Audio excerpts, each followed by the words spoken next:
Okay, welcome to the Crow Discovery Project. We're going to talk a little bit about these weird shadow ship things, and I'm going to address birds and other things that fly in front of the camera. So this first clip, you're going to see you got to look real careful. There's an object that's going to go across. I'll cue you. It's getting ready to go. Okay, tune your eyes in. It's pretty quick. Here it comes. And there it went. Now, when you see something like this, you assume it's a bird, so you have to do the test. The size of it tells you this. It's see-through. It's too close. Here it comes again. Slow it down, and there it is. Now, this looks a bit like a shadow ship, but I'm calling it a bird. Now, this next one right there is clearly a bird, and this is typical of a lot of birds. It's actually a long, long ways from the telescope. I've slowed it down here. It's a hawk.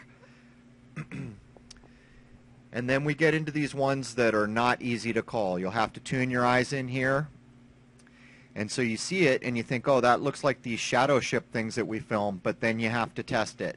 So the way that I test it is I slow it down and I put a line to see if it's traveling in a perfectly straight line, and if it's not, we call it a bird. So though it looked like one of these shadow ship things, watch this. See right there, up, not perfectly straight, it must be flapping wings. So I'm calling that one a bird. And a lot of times you can just tell by looking. If it's close to the scope, it'll be completely see-through and have no form. So here comes one that I believe is an object, and we have filmed many of these. Watch carefully. It's very quick, hard to see. Zoom. And I'm going to slow it down once and put a line on it to show that it's going in a perfectly straight trajectory. Sorry for the dark quality of the video. They had been spraying all day. This was actually taken from the night Randy filmed the wave. And here he comes, slowed down. There's the line. And there he is, perfectly straight. And we film endless numbers of these things. For the longest time, we didn't present them. But after I read the Hattiebaugh stuff, I said, well, I'll call them shadow ships. I don't know what they are. I can't vet them as satellites, and they don't look like satellites, frankly. Anyhow, look in the upper left. It's going to go by very quick. Look at that. I'm going to slow it down. Upper left, crazy thing.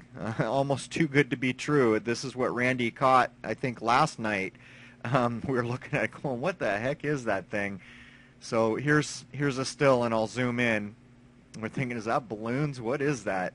Anyhow, it's interesting, so I figured I'd just put it out. You catch the craziest things when you're filming from time to time, and some of them like this, who knows? Is that a bunch of balloons, or it doesn't seem to move like them? But anyhow, it's an interesting thing, so I posted it. My first article is up on the Higher Side Chats. Here it is. It's titled Hattiebaugh, the Lunar Wave, Horse Diplomas, and the System of Control. This article was designed to address some of the questions that followers over at the Higher Side Chat who listened to the 2 interviews I did there had. It's going to be a 10-article series. Go on over and check them out. He has it posted, and I will include the link to the article in the description of this video. So I wanted to take a minute to talk about the lunar wave. You know, a lot of people are asking a lot of questions, which I totally understand, particularly if this is the first time you've ever seen this stuff. It's hard to wrap your head around. I've been doing this for thousands of hours. I've been doing it for years now. By luck, the Hattiebaugh research really talks about this very thing. Unfortunately, a lot of that is just so difficult to understand, and a lot of it you probably never will, because if you don't hold a secret position, I don't even know how you get information like that. At any rate, people say things like, the ancients saw the moon, we see the moon, how can that be? Well, nothing has changed in that regard. We have always seen this. I assume we always will. What I am saying is this is a facade. I use the word hologram because it gives you a frame of reference, but it's really a poor description. It does not, you know, Hattiebaugh talks about octaves and all these other things that create this, and then he talks about other things. It's very difficult to understand how he's describing it. What I can say is this is a facade, and I believe it is covering something behind it.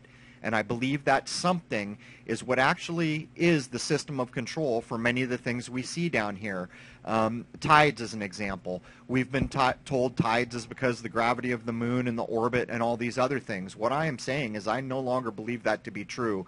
Hattiebaugh talks, I believe, about a black cube being behind this. We've heard so much about the black cube and people taking images of black cube sculptures everywhere from the United Nations, I think, or churches. I mean, they're just all over. There's a number of black cube sculptures that people are very interested in. So what I have come to believe is, after many thousands of hours of watching this, everything we have been told just does not work. And if you look at the data, how the moon got here, none of it works.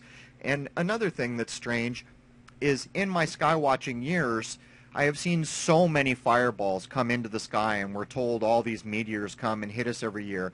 Never once has a meteor hit the moon in all those thousands of hours of viewing, and apparently we're told it has no atmosphere. How can that be? I mean, there's one black and white blurry video that's clearly a construction that shows a white dot for about 4 frames, and we're told that's a meteorite hit. I don't believe we will ever see a meteorite strike on the face of what we call the moon that we see, and if we do, I will immediately suspect that it is a created image, as is much of the NASA imagery we are handed. And another thing is, look at the quality of the images I produce of almost anything I shoot. Look at Randy's images. They've gotten so much better. They're fantastic images. At what point does NASA's lunar imagery have to approach the quality that we are producing in our backyards with no budget? That just everything is wrong. But to be clear, I believe this is a facade, not a hologram. That's a descriptive word that doesn't cover it, and I believe it is covering a system of control that does a lot of the things that we have been told are done by the gravity of the moon. So, and even the center of gravity of the moon is a problem if you look at the NASA data. So there it is. Cheers.